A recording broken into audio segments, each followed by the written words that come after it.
great to be here in Walt Whitman houses, and the leadership that's here is unbelievable. When I think about Julia and what she's doing and her entire team, Julia's doing and her entire team, it says a lot about how far we've come, and we should just give it up a hand for her.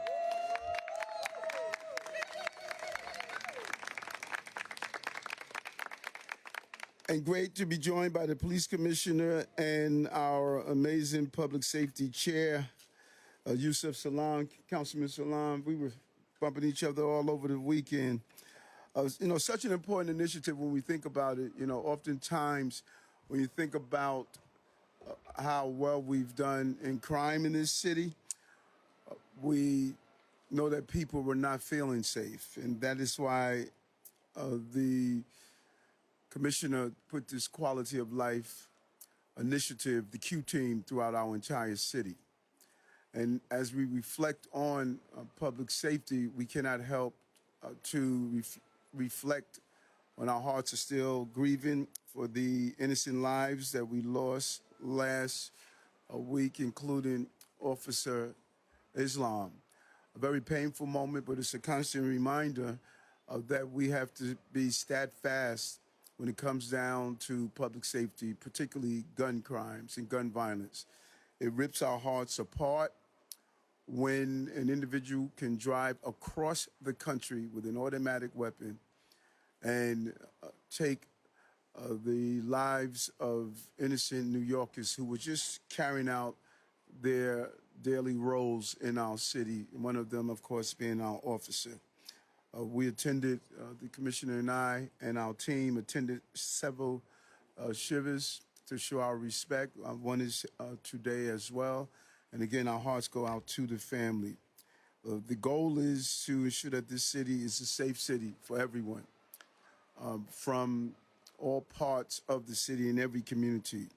And that is what we are doing. We are accomplishing that. We always attach to the motto, crime is down and jobs are up. But the crime is down is extremely significant and part of the trademark. I ran on that when I was running for mayor, and we're living up to exactly what we promised and committed to. As we reflect on the month of July, we all know what June, July, and August represent in a law enforcement environment. Those could be some of the most violent months for serious crimes. But when you look at June, we accomplished the task. July, we accomplished the task. And July saw the lowest number of shooting incidents and shooting victims in recorded history. The lowest number of shooting incidents and victims in recorded history. And the first 7 months of 2025 also marked the fewest shooting incidents and shooting victims ever recorded in our city. Numerous other categories, including felony assaults, burglaries, grand larcenies, were also down in July, leading to a 5.6% drop in major crimes in New York City. And we didn't leave our subways behind. It was always a concern that people wanted to feel safe and be safe on our subway system. In the subway system, in July was a recorded lows, including when you take away the 2 pandemic years, it was the lowest in recorded history once you remove those 2 pandemic years when we didn't have that ridership. But, public safety is more than just crime stats. It's about how people are feeling. And that is why our Q teams is playing that role. And we'll continue to sweep out crime and deliver a safer and more livable city with the expansion of the New York City Police Department Quality of Life Division to Brooklyn. We're moving into Brooklyn, the largest borough in our city, and we knew we had to get it right in other boroughs, and now we're coming to the largest borough and make sure we continue the success of our Q team. And it's about what people feel. It's not just the numbers and the stats, but do you feel safe? That has been our driving focus in ensuring New Yorkers felt safe. And every New Yorker, they deserve to feel safe with their children going to school, shopping, or just walking down the block or walking into their place of employment. And too long, quality of life issues made New Yorkers feel as though they were not safe. That includes overflowing of trash, of substance use, people openly using and injecting themselves with drugs on our streets, illegal or abandoned cars. When you added to the 100,000 illegal vehicles we removed off our streets, that was not enough. There's still far too many abandoned vehicles that are lining our sidewalks and our streets, and our goal is to remove every single one of them. That is why early this year, we created the NYPD Quality of Life Division and launched a pilot program to address quality of life issues. And the numbers don't lie. In the first 60 days, and in just 6 pilot commands, our localized precinct-based Q teams answered more than 7,500 complaints, while simultaneously cutting response times for quality of life calls. We heard it all the time. You know, you call 311, no real response, and resolving the issue. We cut the time down, and now our commands are being held responsible, and they are responding to making sure these 311 calls are responded and handled.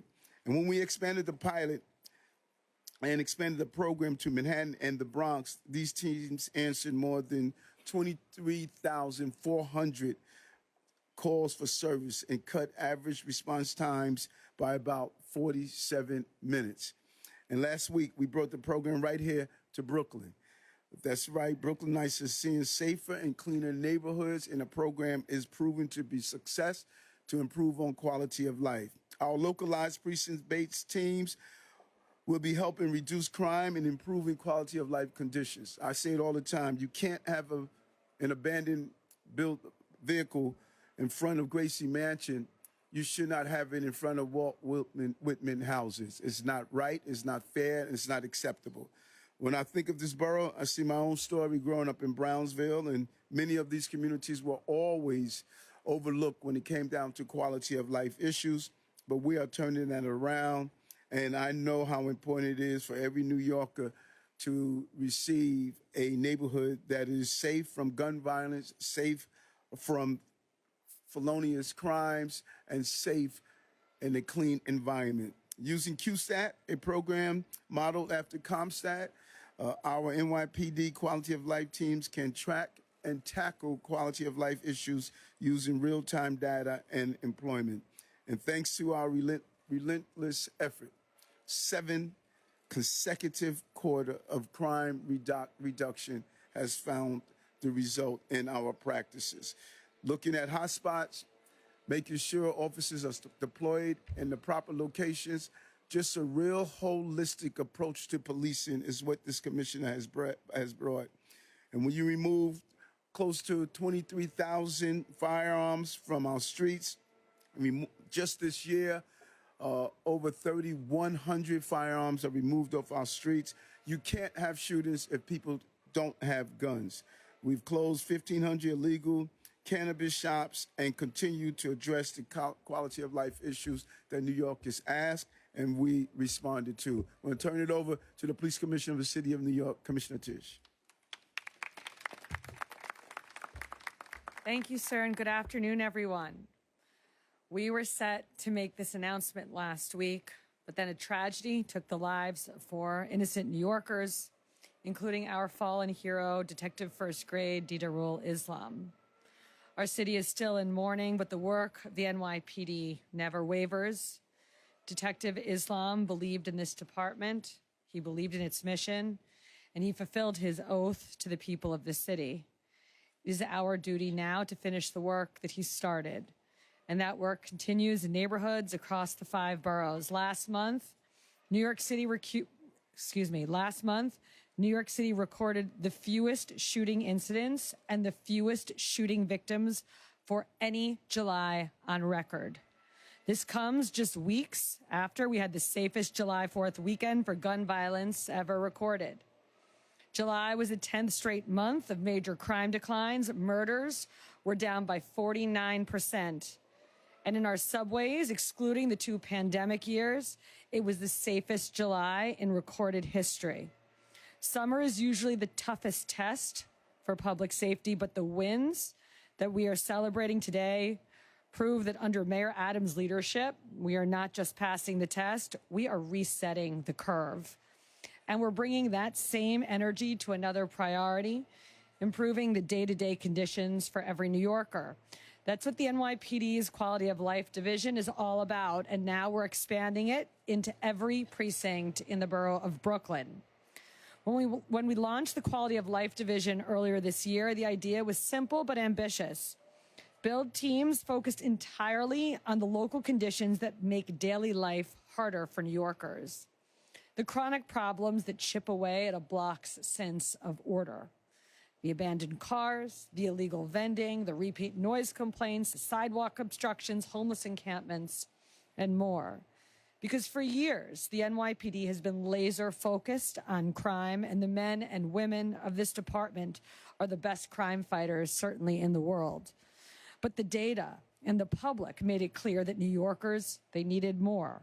From 2018 to 2024, calls to 311 nearly doubled. Panhandling complaints rose by nearly 2,800%. Homeless encampment calls jumped over 500%. Noise complaints nearly doubled. And illegal parking complaints were up more than 200%. We knew that we had to pivot to be just as responsive to 311 calls as we have historically been to 911 calls.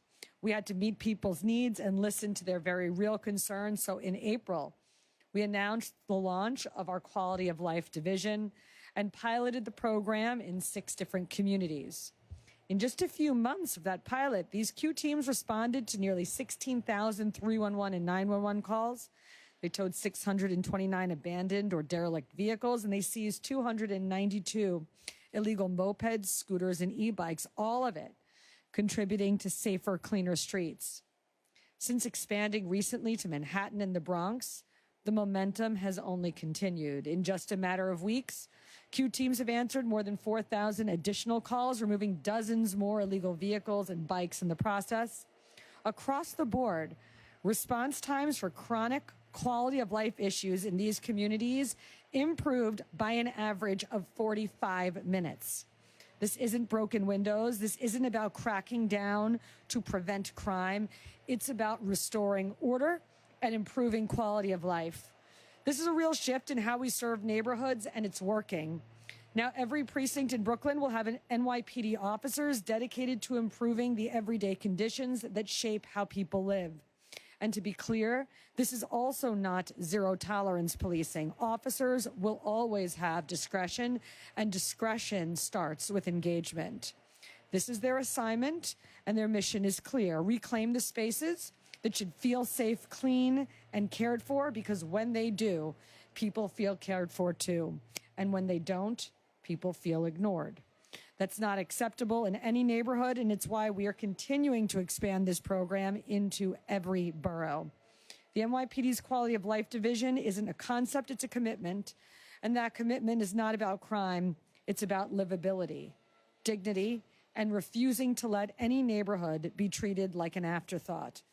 As of now, the Quality of Life Division is fully operational in Manhattan, the Bronx, and Brooklyn, and the work is expanding to Queens and Staten Island in the month of August and to all housing commands at the end of this month. That's Mayor Adams' vision, a complete and comprehensive approach to public safety, and it's a vision that he shares with the men and women of the NYPD. With that, I want to turn it over to someone who knows this community better than anyone. Julie Sharpton, a lifelong Brooklyn resident and the president of the Whitman Houses Resident Association. Julie, thank you for welcoming us here today. Thank you, Commissioner Tisch. Just give me a second here. Good morning. My name is Julie Sharpton, and I am proud to serve along with my board members as president of the Whitman Houses Resident Association. I've been a Brooklyn resident my entire life. I was born here and I raised my nephew here, and I've seen this borough go through both good and hard times. One thing I've learned over the years is that quality of life issues are major and they matter deeply. When you walk outside, the first thing you see, when you walk outside and the first thing you see is trash on the sidewalk or graffiti-covered walls or someone sleeping in a stairwell or doorway, when your sleep is disturbed by loud music through the night, or when you have to walk in the street because the crosswalk is being blocked by illegally parked cars, it wears you down. It makes you feel like your neighborhood is being neglected, like the rules don't apply, or worse, like no one cares.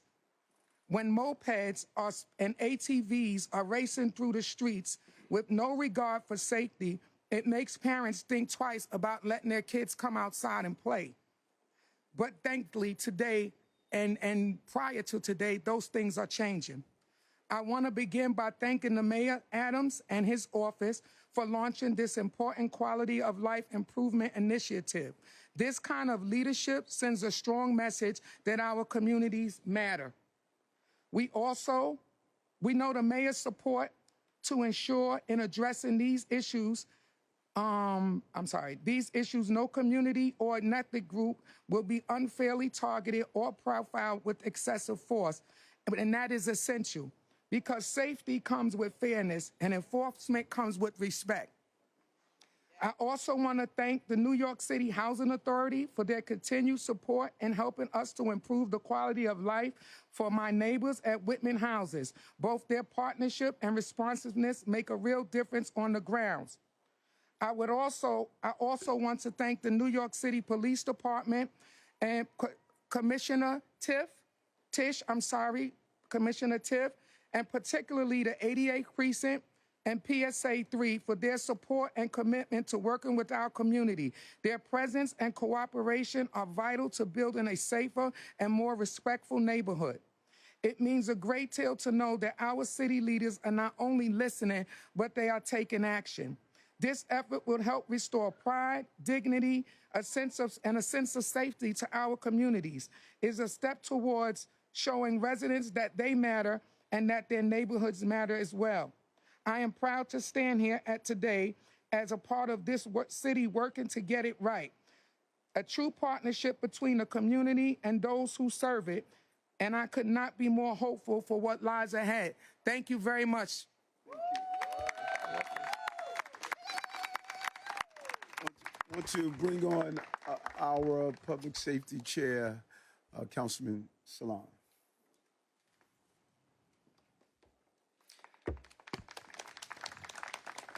Well, thank you and good morning. You know, it's funny, when I first started typing, I put Q teams and the phone auto-corrected and said A teams. I said, that's interesting, A team. But congratulations, Mayor Adams and Commissioner Tisch for taking a bold initiative and further expanding the quality of life teams. Quality of life teams are designed to focus on de-escalation and sending the right professionals to address community issues. As the chair of public safety for our city council in New York City, I support expanding these programs and look forward to reviewing the data from their implementation. Improving emergency response times while implementing programs aimed at reducing overall policing is a key reform. Launching the Q teams in Brooklyn, we hope bridges the gap in our current system. And this is really a beautiful day and time to be able to really come out and say this, because let me tell you, as has been said before, all of the things that matter to all of us should be afforded to every single one of us. So we get the opportunity to have a total blanket of support really put in every single space in our community, every corner, all of those places that felt neglected, they now get the opportunity to be seen, to be heard, and to be felt. Thank you, Mayor Adams. Thank you, Commissioner Tisch. Appreciate you.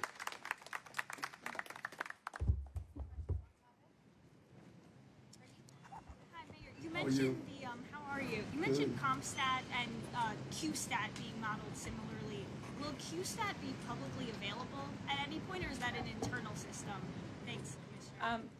So my vision for it is that eventually, yes, QStat data will be public in much the same way that the CompStat data has been public for quite some time. We're still getting the meeting going and we're getting the numbers squared away, but yes, that is my anticipation. Monica? Hello, Mr. Mayor. Hello, How are you, Commissioner. Monica? I have a question in regards to the statistics that you declared for July, what specific steps are being taken to make sure that the incident that happened last week, tragic but isolated, will not undermine those accomplishments of NYPD? And also the second question, if I may, is do you have any updates about the investigation with regards to that shooting that occurred last week? Thank you. And the commissioner could respond to that. And we have been asked several times, what can we do to stop a shooting like that? Over and over again, we've been asked that question. And let's be clear what happened here. We had a deranged person who drove across the country with an automatic weapon with one intention, and that was to create death and destruction. That was his goal. That was his mission. And when you have gun laws outside our country, outside our city and state, that makes it readily and easy to possess those types of weapons, it makes cities like New York, where we don't manufacture these weapons, it makes it difficult for us. But we have stepped up to the challenge. We removed close to 23,000 illegal guns off our streets, 3,100 this year alone. But more than that, any law enforcement expert would tell you that when you have a ready, willing, and able person who wants to bring about intentional destruction, what you must do is try to prevent, but exterminate and terminate the threat as quickly as possible. That's what SRG and our other law enforcement officers did. While people were running out of the building, those officers were running in the building while they knew there was a known shooter and the potential that there was an incendiary device. In spite of that, they went in. They went in, did a floor-by-floor search. Rudin management did what was right by creating active shooters drills. They had a safe space in the building that doubled as a restroom. And so you saw all the pieces of civilians and law enforcement coming together to quickly terminate the threat. When you looked at the videos, you saw that this individual, he was intentional on his action. And we did what we're supposed to do. Now it's time for the federal government to step up and get these automatic weapons of this magnitude that belong on a battlefield and not in our cities. We're going to continue to do that. You want any updates on the investigation?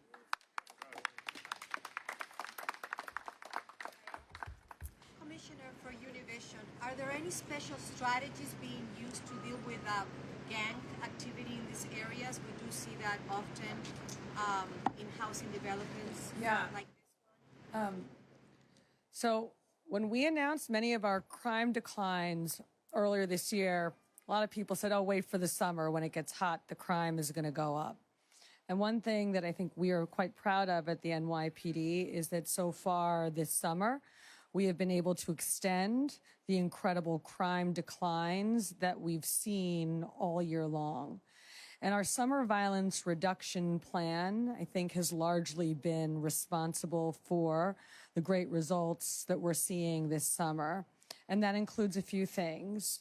The first is flooding streets and areas that we know tend to have the most violence with more cops. Taken about almost 3,000 officers every night from desk jobs or other jobs around the city and put them on the streets where we know that historically the gun violence has occurred, and they have done an incredible job.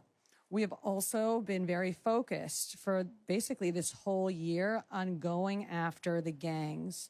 We've done more major gang takedowns this year than any year in the NYPD's history. And so we're going after the trigger pullers in a major way. And then the third piece of the plan is taking guns off of the streets. So the mayor has said that this year we're at to almost 3,100 guns that our cops have taken off the streets, 23,000 since he came into office. And so all of those things together add up, and I believe have led to the historic results that we are proud to announce today, in particular around gun violence. Hi, yes. I wanted to follow up, with these stats being announced today, maybe the commissioner, the police commissioner, and the mayor can answer. How do you balance this idea of perception versus reality in the wake of last week's mass shooting? I'm sorry, explain that again. So you're announcing today crime stats that shootings are low, but then you have these high-profile incidents like last week's mass shooting, and it makes people feel like they're not safe. How do you balance that perception versus reality versus what is actually, or how people are feeling? I think it's a combination, and I say this over and over again. People, don't really want to accept it, but where do people get their feelings from? I mean, like when you ask the average person, why do you feel as though the city is not safe, regardless of the remarkable job the police department has done? If it bleeds, it leads. We feed into what people are feeling, and we have to be honest about that. If every day, all day, you're reading about the worst things that can happen in a city of 8.5 million people, you have a tendency to believe that you're an unsafe. I mean, we have 4.6 million people that ride our subway every day. 4.6 million. We have an average of 5 felonies a day. That's a remarkable feat by the New York City Police Department, our transit officers. Or look at the 4th of July weekend. I think that weekend, I don't know exact numbers, but I know on the day of 4th of July, we had 1 shooting. Chicago had over 50. Over 50.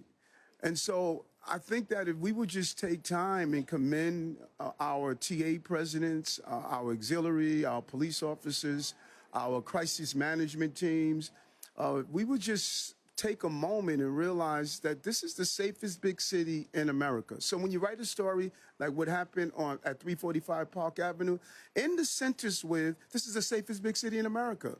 And then people will start resonating that we've done a remarkable job. I inherited a city that we had to take 100,000 illegal vehicles off our streets, 23,000 illegal guns.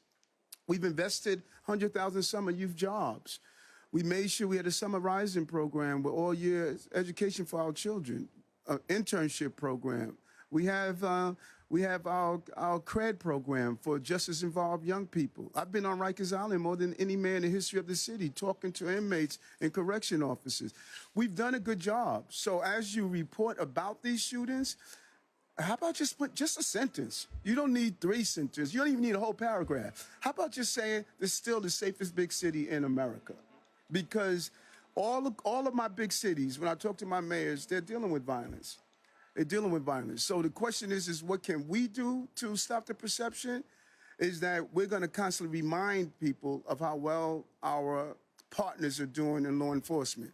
But I will ask you to do what Michael Jackson states. Look at the man in the mirror. What are you writing about our city? Start writing nice things about our city and how successful this administration has been. How are you? Good.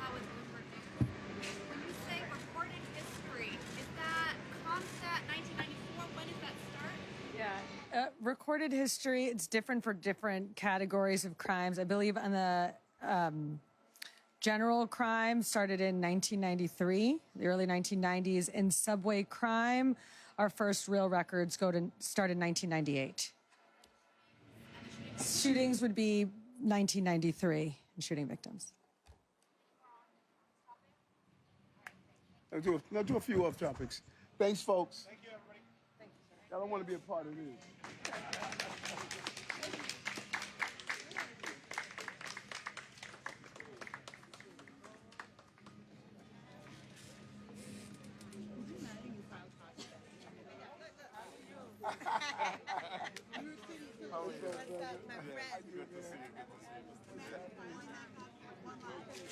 What's up, Phil?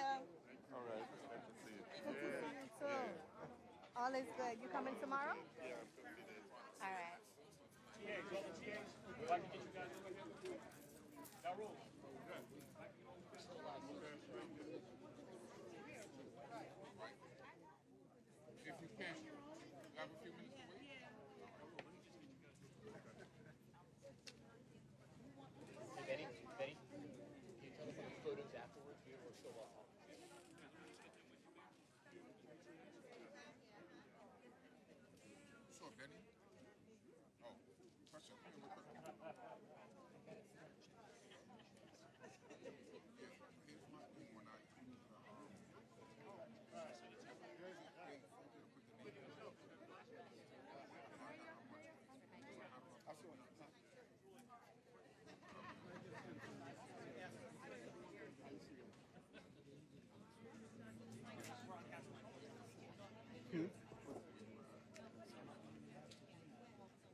Yeah. Well,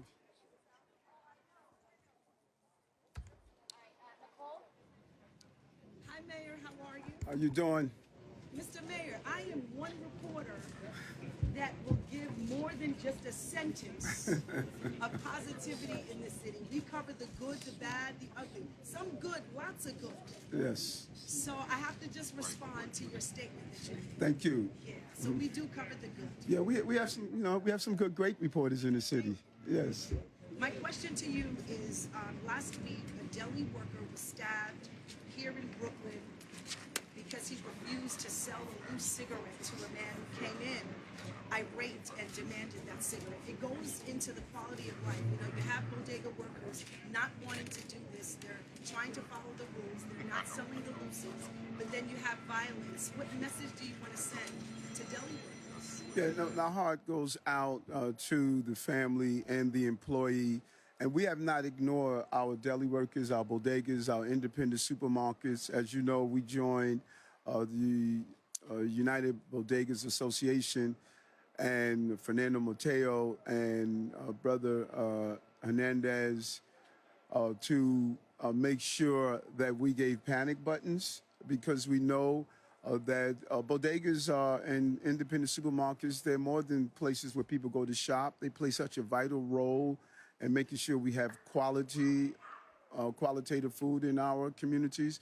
And so we're going to catch this guy. We're going to catch him, and we're going to bring him to justice.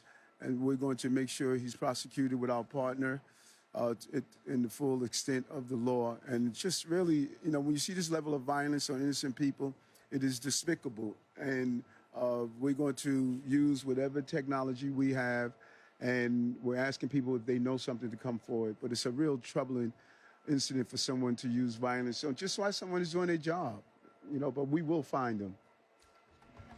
Hi, Mr. Mayor. What's up, Kelly? I wanted to ask you about the fare hike. I wanted to know if you or your first deputy mayor last week reached out to any of your appointees on the MTA board to ask them to reject the fare hike. And you, in this recent budget, had an opportunity to increase fares to 200% so that fare hikes wouldn't hit working class people so much. Why didn't you do that, knowing that the fare hikes were coming? Well, I don't know. We didn't know that they were coming. Everything has to be voted on, and we're not in favor of them. Some people say, well, it's only such a small amount. A small amount or not. New Yorkers right now are struggling, and we shouldn't be looking to do fare hikes right now. And any conversations we have with board members or whomever, those are private conversations. And we don't go into private conversations. That's why people enjoy speaking with me, because they never hear about it again. Now, in the budget is negotiated between the council and the mayor's office. Everything in good in the budget, you say hooray to the council. Everything that's challenging, you say boo to Eric. The mayor and the council sit down together to determine the budget.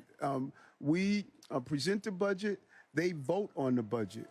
And we have raised fair fares, the fair fares card, reduced fare metro card. We've raised it throughout our years in office. And we will continue to find ways to put money back in the pockets of working class people. We put $30 billion back into the pockets of working class people, paying off medical debt, reduced fare metro card, free high-speed broadband for NYCHA resident, paying college tuition for foster care children, no income tax for low-income New Yorkers in the city, none at all. This administration did that. So when you do a list of the $30 billion that we placed back in the pockets of New York City residents, and you start stitching together, so you're a low-income New Yorker, you're not paying income tax, you're getting reduced fare metro card, and if you live in NYCHA, that $100 you pay for a cable bill, you don't even have to pay that anymore. If you're a foster care child, we're paying your college tuition. If you're dealing with medical debt, we're picking up the cost of that. When you start adding up with low-income New Yorkers, again, from this administration, no other administration has done what we have done.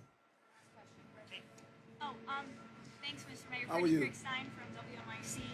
Just to follow on Nicole's question, I'm wondering if you know if that bodega in particular had a panic button, and separately, just if we can expect any updates soon on the Tamora investigation, if they've interviewed his family and his friends and concluded that. So two different questions. Update to the Tamora investigation.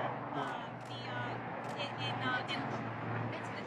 shooting, exactly. Yes, yes. Suspect there. And the panic button in bodegas, if you know if that specific bodega had a panic button. No, I'm not sure if it did, but part of what you do by placing the panic buttons throughout the city with unknown locations is because you also want individuals to believe that they don't know who has a panic button. That's part of the science behind putting it in random locations and coordinating with the organizations that are involved.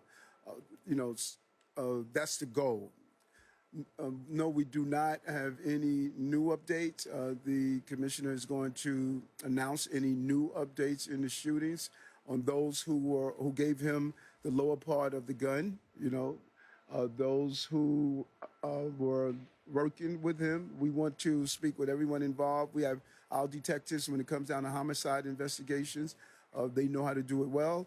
And although the person involved took his own life, we're going to find out if there are any others who were participating, planning, or in any way collaborated with the shooting. Okay? What's happening? You're an OG, man. You've been around a long time. Assemblyman Mamdani has been critical of the PD Strategic Response Group in relation to its use of protests. How do you respond to that criticism? He says it's being misused. Well, I was told this morning by my team, he also doesn't feel that police should respond to hate crimes or investigate hate crimes. So police should not investigate hate crimes. Police should not go to domestic violence incidents. One of the most dangerous incidents a police officer can go on. Doesn't want SRG to respond to these incidents. We just have a philosophical difference in the principles of public safety. And there's a reason crime is down and jobs are up. And idealism collides with realism when you are saving the lives of people. Thank God SRG was there to go inside that building and do a floor-by-floor search. Specialized, well-trained law enforcement officers know how to do their specialty. And that's what officers who respond to domestic violence incidents. I keep reminding people, Officer Mora and Rivera were going to a domestic violence call when they were assassinated. I saw the tape. I saw how they were assassinated. And so when you put civilians in harm's way to respond to a domestic violence incident, that's irresponsible and is reckless. When you state that police officers should not investigate hate crimes, that's irresponsible and that's reckless. And reckless thought can't turn into reckless action because innocent New Yorkers are going to be hurt. What about protests? Same with protests. If you go look at some of the protests that are taking place, I remember the protests we had last year where someone threw a chair that hit and dented the helmet of a police officer. No one is there. They don't go into action unless there's a need. Peaceful protests, SRG does not go into action. These are specialized, trained people. And so when you have protests that's acting orderly, that's moving the way they're supposed to do, you don't have SRG. They come when it gets out of hand. That's what specialized units are for. So I would really encourage him as he's campaigning to sit down and learn what a specialized unit does in the police department. And you can't be so idealistic that you're not realistic. There are bad people that do bad things to good people in this city. And if you want to police this city based on philosophies and concepts, that's not going to happen. I didn't study law enforcement. I did law enforcement. Like I didn't study poverty. I lived poverty. Thanks.